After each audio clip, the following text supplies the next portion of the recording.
ગુજરાતમાં પોલિયો રસીકરણનો પ્રારંભ સીએમ ભૂપેન્દ્ર પટેલે ગાંધીનગરથી રસીકરણનો પ્રારંભ કરાવ્યો। રાજ્યમાં 83 લાખથી વધુ બાળકોને રસી આપવામાં આવશે।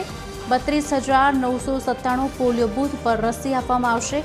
6,599 આરોગ્ય કર્મચારી આ કામગીરીમાં જોડાશે। કે 2007 થી ગુજરાતમાં એક પણ પોલિયાના દર્દી કે યાની કે બાળક પ્રાપ્ત થયું નથી, જેથી ગુજરાતે આરોગ્ય ક્ષેત્રે જે રસીકરણના કાર્યક્રમો કર્યા અને ઘર ઘર સુધીની એક પણ બાળક પોલિયોના ટીપા પીવડાવવા વગરનું ન રહે એની કાળજી લીધી અને એનું પરિણામ આજે આ પ્રાપ્ત થયું છે। તો આ રસીકરણ 11 ગંભીર આવા રોગોની સામે પ્રતિકાર માટે દરેક સેન્ટર પર અમારા આ રસીકરણ થઈ રહ્યું છે।